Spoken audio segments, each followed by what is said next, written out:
It's been called the gold rush of the 21st century. Only this time, the buried treasure is natural gas. Enormous reserves are far below the American landscape. One of the places where X marks the spot is Pennsylvania. This busy drill site south of Pittsburgh is just one example of the natural gas boom taking place. This is an absolute blessing that we have been able to unlock this resource. And what it can do is, for the first time, we have a real ability to take control of our energy future. Located about 1.5 miles below the surface, the natural gas is in what's known as the Marcellus Shale Formation. The huge rock formation is about the size of Greece and runs underneath about 2/3 of Pennsylvania, as well as other Appalachian states. It's estimated to hold enough natural gas to meet American energy needs for more than 15 years. Our drillers can control this within inches. Trillions of cubic feet of natural gas are believed to be trapped in the shale, but recent advances in drilling technology are freeing the gas from its rock prison. Rig workers drill down near the target rock and then over horizontally into the Marcellus Shale. This is followed by hydraulic fracturing. Drillers pump massive amounts of water mixed with sand and other fluids into the shale at high pressure to break up the rock and release the natural gas, which then flows up the wellbore. You can see behind me dozens of big steel pipes that make up the protective casing of the well. Around 2 million pounds of these pipes are lowered into the ground to keep the natural gas from escaping. Once on the surface, the gas can be used for home heating, electricity, and powering cars.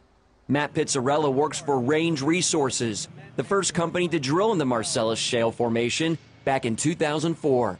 7 years later, the company has more than 1 million net acres in the region. We're entering a golden age of natural gas right now. We were on a one-way ticket to becoming just as dependent on liquefied natural gas from Russia as we are on imported oil from the Middle East and other parts of the world. We now have a 200-year supply of natural gas and growing in the United States of America. Pennsylvania is a growing contributor to that supply, with the number of wells jumping from just 4 in 2005 to nearly 1,500 last year. We've added, in Pennsylvania alone, 65,000 new jobs last year, largely because of this industry. We think that we can create 250,000 jobs over the next 10 to 20 years. More jobs draw in more people, boosting the state economy and the finances of individuals. Well, these guys are outside. Supply store owners like Paul Batista have tailored their inventories to meet the demands of the natural gas industry, resulting in a boom in profits. From 08 to 09, we probably had a 30-35% increase in our gross sales. And from 09 to 10, we had a 100% increase in our business. And so far, 2011, we're seeing another 100% increase over 2010. The starting annual salary for a driller is around $80,000. And landowners who lease their property for natural gas drilling can also receive a big payoff. We got a signing bonus, $2,000, I believe, an acre. So that's a nice little chunk of change for doing nothing. And that's just the signing bonus. If the natural gas flows freely under a person's land, the royalty checks can be quite lucrative. I believe that there's enough money that's going to come out of this that my wife and I can probably start looking seriously at retirement in a few years. However, the Marcellus Shale drilling boom is not below the surface when it comes to controversy. In fact, its regulation is the subject of debate by lawmakers here at the state capitol in Harrisburg. The natural gas industry is also on the radar of environmental groups who are concerned about the impact of the drilling on the water, air, and landscape. Environmentalists are concerned that toxic wastewater produced from the hydrofracking isn't properly treated before it's dumped into rivers that supply drinking water.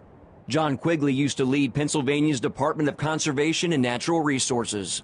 And what happens to the wastewater coming out of that process, which is some of the most toxic water in the world, needs to be handled carefully, treated appropriately, recycled 100% if possible. Recent testing in 7 rivers by Pennsylvania's Department of Environmental Protection showed all samples at or below normal background levels of radioactivity. Air quality is also a concern, as well as changes to the landscape and how they affect wildlife habitats. I think Pennsylvania, as we talk today, is probably the strongest state regulator of natural gas drilling, but I don't think our regulations are yet strong enough. It's a new industry and new parts, so there's going to be a lot of questions. We have to be transparent and accountable and do things the right way. Now, there are a lot of concerns that have been completely overblown or outright meant to mislead people. Yet, in spite of the controversy, there is common ground. Both environmental groups and industry leaders are quick to share how natural gas burns more cleanly than coal and oil, producing less emissions. Mark Martin, CBN News, Pennsylvania.